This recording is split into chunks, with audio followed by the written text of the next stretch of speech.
血管硬化、中风以及心肌梗塞到底是怎么来的呢？通通都是因为你的血管内皮细胞受伤才发生的。欢迎你来到心灵就语我的频道，我是心悸律师和正平医师王丽慧。每周三我都会上传一则新的影片，跟各位分享新知。今天是要来跟各位介绍心脏按摩这两种设备全部都是没有侵入性，可以帮你的心脏做按摩的。一种叫做全身加速度律动床，另外一个叫做体外反搏术 EECP。我们刚刚不是讲到吗？所有的心血管疾病都是因为你的血管内皮细胞受伤才开始发生的。那血管内皮细胞到底是什么呢？不管是你的心脏还是你全身的血管，你所有的最内层的那个细胞呢，单层细胞我们都叫做内皮细胞。那内皮细胞呢，它负责接收你所有的讯号，不管是你心脏来的讯号、血管来的讯号，它接收讯号之后，它要去进行反应。它反应不是只有血管扩张跟血管收缩，它还包括呢，就是要不要去发炎，要不要去产生血栓，要不要去让渗透压更容易通透一点。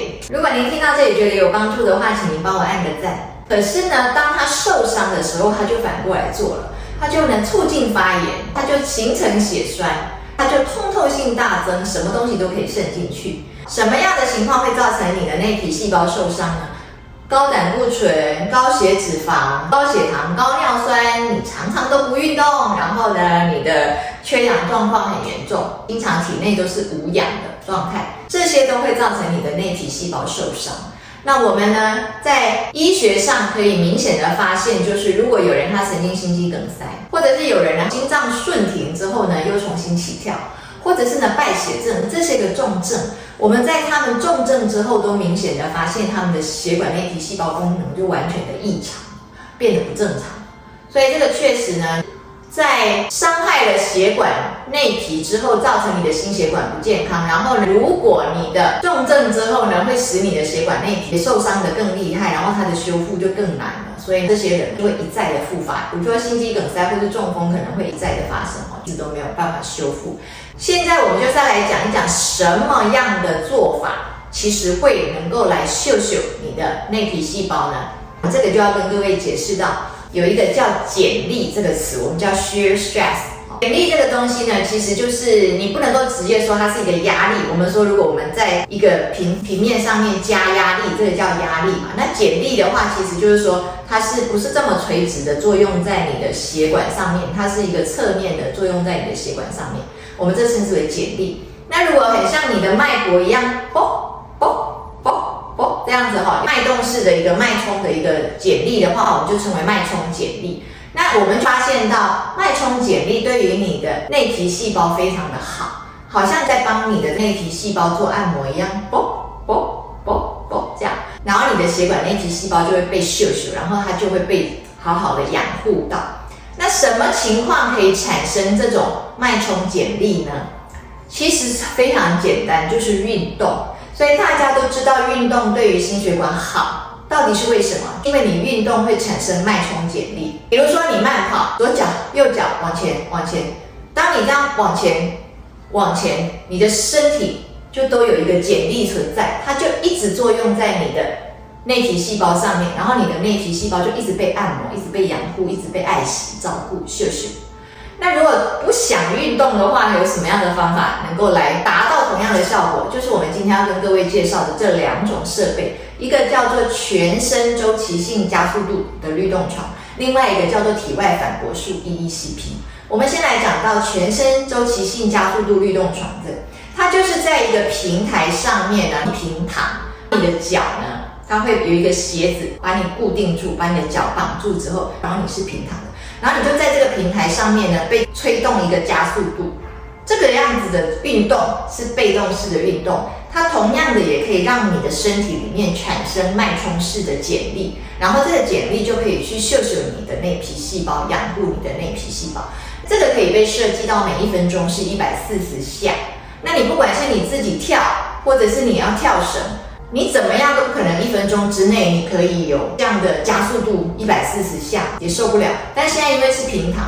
所以你是受得了的。这个听起来速度很高，其实呢对你来讲是非常轻而易举的，可以接受。那这个就会加强你脑部的血液循环180%，加强你心脏的血液循环90%，加加强你腹部内脏的循环50%。那同时呢，我们用多普勒超音波去做一个检测的时候，我们可以发现，在这样的水平，然后全身周期性加速度的一个律动的状况之下呢，我们发现你的冠状动脉的储备血流量会增高。那冠状动脉我解释一下，就是你心脏的一个主要的支持血管，我们叫冠状动脉。那什么叫做冠状动脉的储备量呢？就是当你心脏把血液打出去的时候，它的血量就会比较少，因为打出去了嘛。但是打出去之后，你的心脏会休息，它就放松了。刚刚挤压叫收缩，现在放松了。在放松的时候，我们去侦测你的冠状动脉里面的血流。当我们做这个全身周期性加速度的运动的时候，我们发现冠状动脉里面的血流量增加，那就表示你的循环血流变好。那它可以从2.4增加到2.7，非常有效的增加。那借由这样的方法呢，就可以来不断的养护到你的内皮细胞，同时呢，它可以帮助你降血压。对于睡眠也有效，对于帕金森氏症轻度到中度的也有改善，特别是那种很僵硬的哦，因为帕金森氏症，然后关节很僵硬，它也会有改善。然后呢，它对于关节炎、关节疼痛也有改善，甚至它对于勃起功能障碍也会有改善。那它的原理到底是什么呢？它的原理就是呢，你这个剪粒，脉冲式的剪粒呢，一直在这里养护、跟滋润、跟按摩你的内皮细胞的时候，使你的内皮细胞产生了一氧化氮。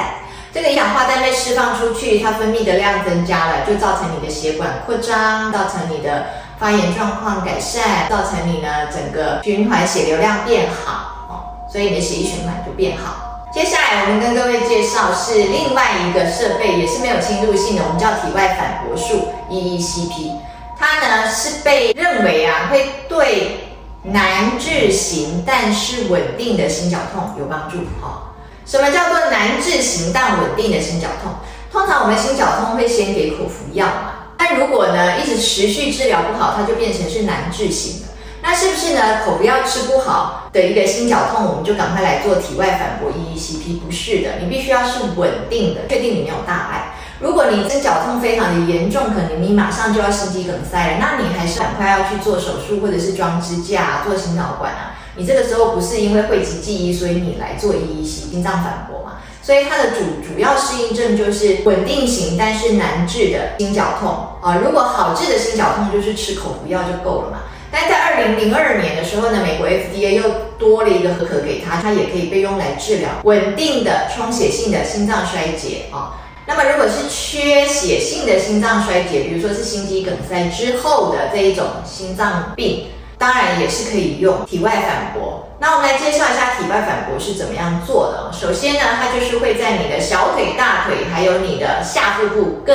打一个血压带所以你有3组的血压带。那么你的心脏会收缩，把血液打出去，打完之后呢，你的心脏就放松，这个时候我们称之为舒张期。在你的心脏放松的时候呢，我们就这个3个血压带就加压3个加压带加压，把你下肢的血把它挤回来你的心脏。那当这个下肢的血流被挤回来的时候呢，对你的心脏也是一样产生了一个剪力，那这个就会去刺激你的内皮细胞去养护它。那同时呢，会借由这样的一个刺激也开发出一些微小的微血管网络。所以这样子的话，是不是就可以好像帮你开通了一些其他的路，让你的心脏的血流量更加的丰沛？那如果曾经是有阻塞血管的人，如果旁边可以开出一些小路的话，那我们是不是就可以不会受到这个阻塞的影响那么重？因为旁边还可以帮你疏通交通嘛所以它又被称之为是自然的绕道手术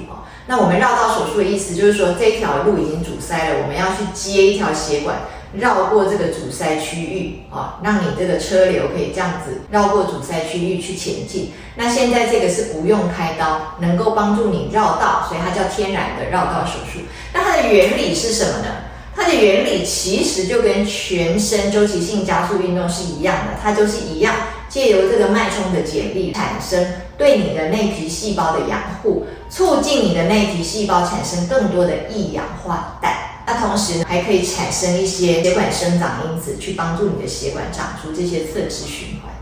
那么现在我们来看一下呢，有哪些人是不适合做体外反搏的？在我们临床的经验里面，我遇到最常见的就是心律不整。还有呢，心脏瓣膜有问题，不管你是瓣膜脱垂，或者是你是瓣膜闭锁不全，这些就不适合，因为当你的下肢的血液把它硬挤回来的时候，你的心脏是承受不住的。那这些我就有发现过这样的患者，做了体外反搏之后呢，非常的不舒服，就觉得那个心脏可能心律不整就更加严重。那当然，如果有伤口的话，下肢有伤口你也不能够加压嘛。那当然，如果你有出血的话，你下肢也不能加压嘛，你要考虑到有这个加压的问题。我们跟各位讲到的这2种呢，它都是美国 FDA 合可的医疗器材。第一种的话，全身周期性加速度运动，它是2A 级的。然后如果是 EECP 体外反搏的话，它是2B 级的医疗器材。如果您听到这里觉得有帮助的话，请您帮我按赞、分享跟转发，记得要订阅哦，谢谢各位。